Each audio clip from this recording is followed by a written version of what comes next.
முற்றிலுமாக அவருடைய உரையில அத்தனை பிழைகள் அன்றைக்கு இருந்தது. உறுப்பினர் உட்காருமா, அட்லீஸ்ட் தேன் வந்து பாய வேணாம், ஈட்டி வந்து பாய்ந்தது. அது அன்றைக்கு யாரும் மறுக்க முடியாது. எல்லாருக்கும் இது மாதிரி ஒரு டம்ளர்ல ஒவ்வொரு இடமா போய் தண்ணி கொடுத்துக்கிட்டு இருக்காங்க. ஒவ்வொரு டேபிள்லையுமே பாட்டில்ஸ் நீங்க வந்து குடி தண்ணீர் வச்சிடலாம். அந்நியார் அவர் ஒரு நல்ல கருத்தை இங்கே சொல்லியிருக்கிறார்கள். அந்த கருத்து ஏற்புடையது அல்ல என்பதை நான் தெரிவித்துக் கொள்ள விரும்புகிறேன். என்ற கோபம் வந்து கொண்டிருக்க வாய்ப்பு இருக்கிறது. ஒருவேளை அவருடைய தனிப்பட்ட அனுபவத்தின் காரணமாக அதை அவர் இங்கே குறிப்பிடுறார் என்பதை நான் அறிய விரும்புகிறேன். சோ பாட்டில் தான் வீசணும்ன்றது இல்ல. வன்முறைக்கு வேண்டும் என்றால் இங்க எவ்வளவோ இருக்கு, எது வேணாலும் வீசலாம். பட் நம்ம எண்ணம் அது கிடையாது. நிச்சயமாக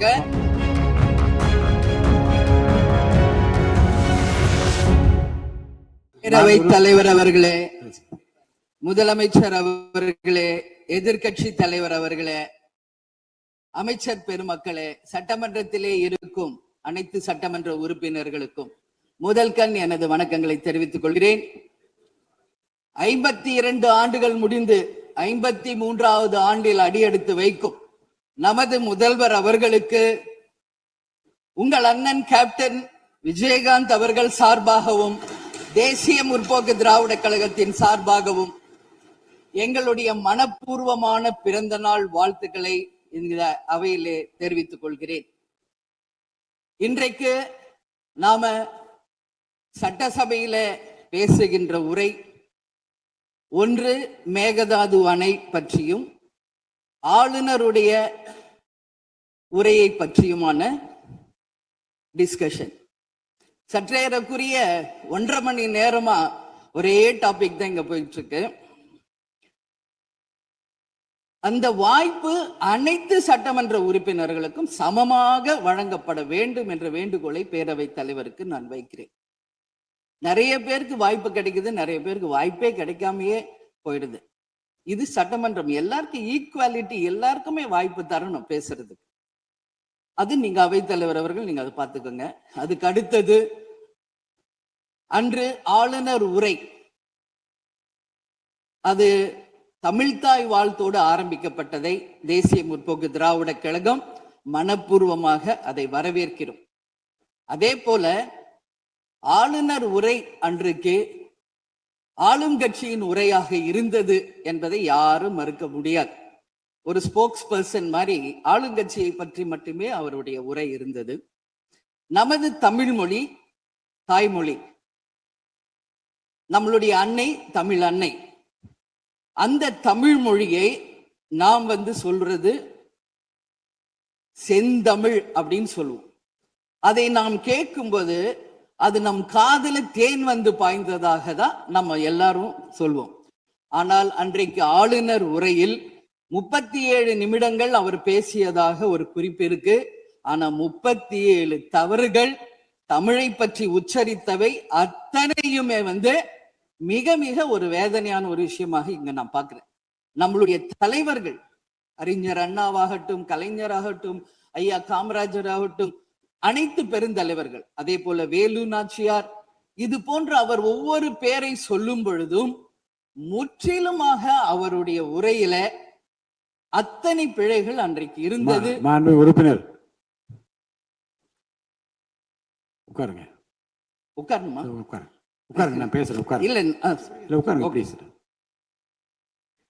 மாண்புமிகு உறுப்பினர் ஆளுநர் உரை மீது சொல்லுகிற போது தமிழ் உச்சரிப்பு பற்றி அவர் குறிப்பிட்டார்கள். வேறு மாநிலத்தை சேர்ந்த ஒரு ஆளுநர் அரசின் சார்பில் இங்கே தன்னுடைய உரையை அவைக்கு படிக்க வந்தபோது புதிதாக தமிழகத்தில் வந்திருக்கிற வேறு மாநிலத்தை சேர்ந்த நம்முடைய ஆளுநர் முதலில் எல்லா தலைவருடைய பெயரையும் உச்சரிக்க முயன்றதை நாம் முதல்ல பாராட்ட கற்றுக்கொள்ள வேண்டும்.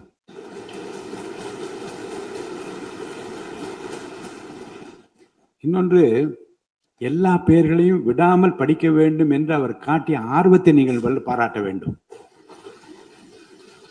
இன்னொன்று நான் உங்களுக்கு சொல்லுகிறேன், தமிழை கற்றுக்கொள்ள வேண்டும் என்பதில் நம்முடைய மாண்புமிகு ஆளுநர் அவர்கள் ரொம்ப அக்கறையாக இருக்கின்றார் என்பதை நான் அவரை நேரிலே சென்று ஆளுநர் உரைக்கு உரையாற்ற நீங்கள் வர வேண்டும் என்று அழைப்பு விடுக்க சென்றபோது தமிழ்நாட்டில் இருக்கக்கூடிய வரலாற்று சிலவற்றை நான் படித்துக் கொண்டிருக்கிறேன் ஆங்கிலத்தில். அதில் சுதந்திர போராட்டத்தில் இவ்வளவு பெரிய வீரர்கள், இவ்வளவு பெரிய தியாகிகள் தமிழ்நாட்டில் இருக்கின்றார் என்பதை பார்த்து நான் ரொம்ப வியப்படைகிறேன் என்று சொன்னார். அப்புறம் இன்னொன்று சொன்னார், தமிழில் வந்தவுடனே நான் வணக்கம் என்று சொல்ல கற்றுக்கொண்டேன் என்று சொன்னார். அப்புறம் நான் சொன்னேன், இன்னும் அதிகமாக கற்றுக்கொள்ளலாம், நல்லா இருக்கீங்களா என்று கேளுங்கள் அப்படி என்று சொன்னேன். ஆங்கிலத்தில் அதுக்கு நான் மொழிபெயர் சொன்னேன், நல்லா இருக்கீங்களா என்று ஆரம்பித்தார். நான் உடனே பதில் சொன்னேன், நல்லா இருக்கேன், ஐ எம் ஆல் ரைட் என்று சொன்னேன். உடனே அதை ரிப்பீட் பண்ணார். இதை சொல்லுவதற்கு காரணம் என்ன என்றால், தமிழ்நாட்டுக்கு வந்திருக்கிற, நம் நிலைமையை புரிந்திருக்கிற, நம் உணர்வுகளை புரிந்திருக்கிற ஒரு மாண்புமிகு ஆளுநர் இங்கே படிக்க முயலுகிற போது உச்சரிப்பு வருவது கொஞ்சம் சிரமமாகத்தான் இருக்கும். ஆனால் நம்முடைய கருத்தை முழுமையாக ஏற்றுக்கொண்டு கௌரவத்துடனும் கண்ணியத்துடனும் இந்த அவையை நடத்தி அவருக்கு நாம் நன்றி சொல்ல கடமைப்பட்டிருக்கோம். மேற்கொண்டு அதை விமர்சனம் செய்ய வேண்டாம் என்று நான் கேட்டுக்கொள்கிறேன். அதை நான் ஏற்றுக்கொள்கிறேன் பேரவைத் தலைவர் அவர்களே. அட்லீஸ்ட் தேன் பாய வேணாம், ஈட்டி பாய்ந்தது அது அன்றைக்கு, இது யாரும் மறுக்க முடியாது. அதே போல இன்றைக்கு நம்மளுடைய பேரவையில முதல்வர் அவர்களுடைய பிறந்த நாள். முதல்வருக்கு ஒரு கோரிக்கை வைக்கிறேன்.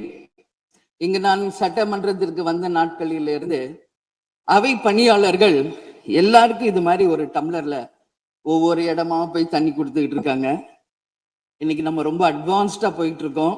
இன்னும் ஸ்டில் அந்த ஓல்டு மாதிரி போயிட்டு இருக்கு. இல்ல ஒரே ஒரு விஷயம், மாண்பு உறுப்பினர் இந்த தேன் பாய்ந்து அந்த வார்த்தை அவைக்குள் நீக்கப்படுகிறது. அதை எடுத்துருங்க. அடுத்ததுங்க, இது மாதிரி கொடுக்கறது ஒன்லி கிளீன்லினஸ் ஒண்ணு. அவை பணியாளர்களுக்கு நிறைய வேலை இருக்கு. ஒவ்வொரு டேபிளா அவங்க தவழ்ந்து கொடுக்கறது நமக்கே பார்க்கறதுக்கு ஒரு மாதிரி இருக்கு. ஸோ சிஎம்க்கு ஒரு ரெக்வெஸ்ட், பெட் பாட்டில்ஸ்ல ஒவ்வொரு டேபிள்லயுமே பாட்டில்ஸ் நீங்க குடி தண்ணீர் வச்சிடலாம். குடிச்சிட்டு அவங்கவுங்க இடத்துல அவங்கவுங்க வச்சிட போறாங்க. இதனால கவர்மெண்ட்டுக்கு எக்ஸ்ட்ரா செலவும் ஒன்றும் வரப்போறது இல்லை. அவங்கவுங்க இடத்துல வச்சிடலாம் அப்படின்ற என் கருத்தை நான் சொல்றேன். ஏன்னா இது டம்ளர்ல கொடுக்கறதும் அது மறுபடியும் கேட்கறதும் அவங்க வருவதும் அவங்களுக்கு நிறைய பணிகள். அது பதில் ஒவ்வொரு சீட்ல ஒரு பெட் பாட்டில்ஸ் மாதிரி கண்ணாடி பாட்டில்ல வாட்டர் வச்சுட்டா அவங்களுக்கு தேவைக்கு எடுத்துட்டு கொடுத்துடலாம். சோ இது பிறந்த நாள்ல முதலமைச்சருக்கு ஒரு கோரிக்கை வைக்கிறேன். அதுக்கு நாம நெகிழியில வேண்டாம், பிளாஸ்டிக் பாட்டில்ஸ் நம்ம அலோவ் பண்ண வேண்டாம், கண்ணாடி பாட்டில்ல நம்ம வைக்கலாம். உறுப்பினர் மாண்புமிகு பேரவைத் தலைவர் அவர்களே, அந்நியார் அவர் ஒரு நல்ல கருத்தை இங்கே சொல்லியிருக்கிறார்கள். அந்த கருத்து ஏற்புடையது அல்ல என்பதை நான் தெரிவித்துக் கொள்ள கடமைப்பட்டிருக்கிறேன். என்ற கோபம் கொண்டிருக்க வாய்ப்பு இருக்கிறது.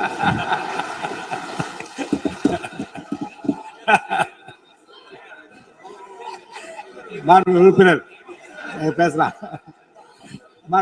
இப்போ தண்ணி பாட்டில் தான் வீசணும் கிடையாது, டம்ளர்ல கூட வீசி அடிக்கலாம். உறுப்பினர் ஒரு நிமிஷம். தலைவர்களே, நம்முடைய மாண்புமிகு முன்னாள் முதலமைச்சர் அண்ணன் ஓபிஎஸ் அவர்கள் நிலையை குறிப்பிட்டு அதை எரிவதற்கான தண்ணி பாட்டில் எரிவதற்கான வாய்ப்பு இருக்குது என்று சொன்னார்கள். ஒருவேளை அவருடைய தனிப்பட்ட அனுபவத்தின் காரணமாக அதை அவர் இங்கே குறிப்பிடுகிறார் என்பதை நான் அறிய விரும்புகிறேன். மாண்பு உறுப்பினர், ஏன்னா காலையில இருந்து ரொம்ப காரசாரமாவே போயிட்டு இருந்துச்சு. அதனால ஒரு ஹாப்பியா நம்மளுடைய முதல்வர் பிறந்த நாள்ல எல்லாரும் சந்தோஷமா இன்னைக்கு நம்ம அவையை செய்வோம். சோ பாட்டில் தான் வீசணும்ன்றது இல்ல, வன்முறைக்கு வேண்டும் என்றால் இங்க எவ்வளவோ இருக்கு, எது வேணாலும் வீசலாம். பட் நம்ம எண்ணம் அது கிடையாது. நிச்சயமாக தண்ணீர் என்றாலே பிரச்சனை தான் போல இருக்கு. அது காவேரி தண்ணீரா இருந்தாலும் டாஸ்மாக் தண்ணீரா இருந்தாலும் அது ஒரு பிரச்சனையா தான் இன்னைக்கு மக்கள்கிட்ட இருக்கு. உறுதியாக காவேரியிலும் சரி மேகதாதுலும் தமிழ்நாடு சட்டமன்ற உறுப்பினர் மட்டும் இல்ல, யாரும் அதற்காக விட்டு கொடுக்க போவதில்லை என்பது உறுதி. இன்னைக்கு நம்ம முதல்வர் அவரும் புதிதாக முதல்வராக இருக்கிறார். கர்நாடகா முதல்வரும் முதல் முறை முதல்வராக வந்திருக்கிறார். கேரள முதல்வரும் முதல் முறை முதல்வராக வந்திருக்கிறார்கள். சோ 3 முதலமைச்சர்களும் ஒன்று நட்பு ரீதியாக பேசி இந்த பிரச்சனைக்கு தீர்வு காணலாம். அப்படி இல்லை என்றால் அவங்க சொல்றது கேட்கணும்.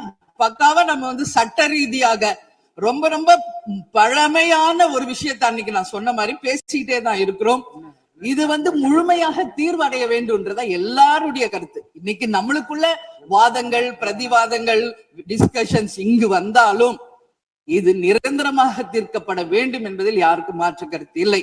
இப்ப 2026 இருக்கும், 3026 வரைக்கும் இது கண்டினியூ ஆகக்கூடாது, இன்னொரு 100 ஆண்டு காலத்திற்கு என்பதுதான் எல்லோருடைய எண்ணம். சோ அது நடக்கணும்.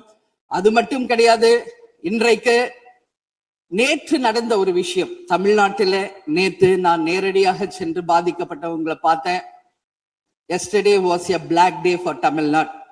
சண்டே பிளாக் சண்டேவாக நேற்று இருந்தது. இதுவரைக்கும் தமிழகம் காணாத ஒரு பேர் விபத்து அது. இன்னைக்கு பேரிடர் வந்து எவ்வளோ பிரச்சனைகள் இருந்தாலும் ஒரு அமோனியா தாக்குதல்ல இத்தனை பேர் பாதித்தது தமிழக வரலாற்றில் முதல் முறை. அனைவரும் வடநாட்டை சேர்ந்த பெண்கள், 20 வயசுல இருந்து 25 வயசுக்குள்ள இருக்கிற இளம் பெண்கள். அவங்கள நேரா பார்க்கும்போது மிக மிக மனசுக்கு கஷ்டமாக இருந்தது.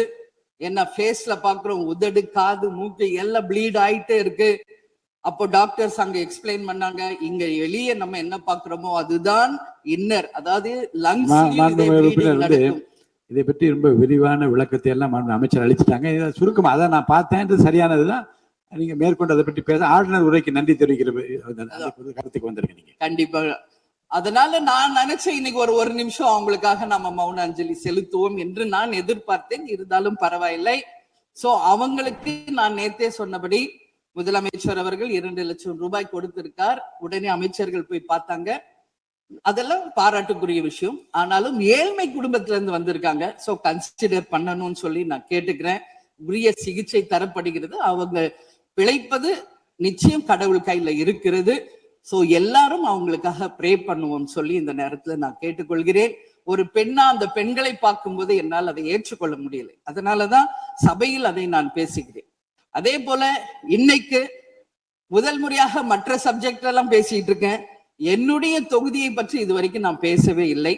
நான் சட்டமன்ற உறுப்பினராக வெற்றி பெற உறுதுணையாக இருந்த திராவிட முன்னேற்ற கழகத்திற்கும் அதன் தலைவர் அண்ணன் ஸ்டாலின் அவர்களுக்கும் இந்த நேரத்தில் என் நன்றிகளை தெரிவித்துக் கொள்கிறேன்.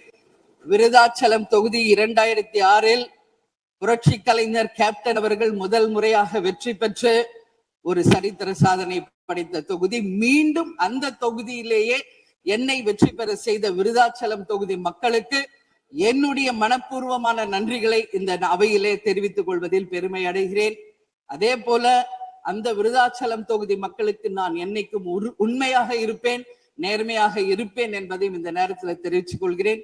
அவைத்தலைவர் அவர்களே, இதுல விருதாச்சலம் தொகுதிக்கு தேவையான அத்தனை விஷயங்களும் நான் எழுதியிருக்கேன். அவை நேரத்தை நான் அதிகம் ஏற்றுக்கொள்ள எல்லாருக்கும் வாய்ப்பு தரணும் அப்படின்றதுனால ஒரு 3 பாயிண்ட் மட்டும் சொல்றேன். முடிந்த பிறகு இதை வந்து உங்க நேரடியா உங்க கையில் நான் தருகிறேன். அதை நீங்கள் எடுத்து தீர்மானமாக நிறைவேற்றி அதை நிறைவேற்றி தரணும்னு சொல்லி கேட்டுக்கிறேன். விருதாச்சலம் வந்து ஒரு மாவட்டமாக அறிவிக்கப்பட வேண்டும் என்று ஒரு நீண்ட நெடிய கோரிக்கை பல ஆண்டுகளாக இருக்கிறது. அதுதான் அங்கு எல்லா மக்களினுடைய விருப்பம். அதை நீங்கள் முதல்வர் அவர்களும் அவைத்தலைவர் அவர்களும் கவனத்தில் கொண்டு விருதாச்சலத்தை ஒரு தனி மாவட்டமாக அறிவிக்க வேண்டும் என்பதை இந்த நேரத்தில் நான் சொல்கிறேன். அதே போல பீங்கான் தொழிற்சாலை மற்றும் கல்லூரி தமிழ்நாட்டில் வேறு எங்குமே கிடையாது. அது விருதாச்சலத்துல மட்டும்தான் இருக்கு. கவர்மெண்டோடைய அந்த ஃபேக்டரியும் சரி, ஒரு காலேஜும், பட் ரொம்ப ரொம்ப ஒரு நலிவுற்ற நிலையில் இருக்கிறது. சோ அதை வந்து நீங்க கட்டாயமாக மிகப்பெரிய அளவுல டெவலப் பண்ணி அதன் மூலம் வேலை வாய்ப்பையும் அதே நேரத்தில் எக்ஸ்போர்ட் பண்றதுக்கும் கட்டாயம் அரசு நிச்சயம் எங்களுக்கு ஒத்துழைக்க வேண்டும் என்பதை கேட்டுக்கொள்கிறேன். விவசாயம் நிறைந்த பகுதி, அங்கு குடிதண்ணீர்ல வந்து மாசு இருக்கிறதுனால நிறைய மக்களுக்கு கிட்னி பாதிக்கின்ற ஒரு நிலைமை இருக்கு. சோ அங்க கூட்டு குடிநீர் திட்டத்தை கொண்டு வர வேண்டும். மரவள்ளி கிழங்கு, மக்காச்சோளம், நெல், கரும்பு இவைதான் அங்கு அதிகமாக விளைகிறது. சோ விவசாயிகளுக்கு முழு கடன் தள்ளுபடி செய்து விவசாயிகளுக்கு எல்லா விதத்திலும் இந்த அரசு உறுதுணையாக இருக்கணும் சொல்லி நான் கேட்டுக்கிறேன். அதே போல டெல்டா பிரச்சனை மட்டும் கிடையாது, இது தமிழ்நாடு பிரச்சனை. நம்மளுடைய நீர் ஆதாரம் எல்லாருக்கும் கிடைக்க வேண்டும் என்றும் கூறி இது அவை முடிந்தவுடன் இதை உங்களிடம் சமர்ப்பிப்பேன். இதை நீங்கள் ஏற்று இதை கட்டாயம் நிறைவேற்றி தர வேண்டும் தொகுதிக்காக என்று கேட்டுக்கொண்டு, எல்லாருக்குமே இந்த நேரத்துல இந்த அவையில் பேச வாய்ப்பு கொடுத்த அவைத்தலைவர் அவர்களுக்கும், இன்று பிறந்த நாள் காணும் முதல்வர் அவர்களுக்கும் என் நன்றிகளை தெரிவித்துக் கொண்டு அமர்கிறேன். நன்றி, வணக்கம்.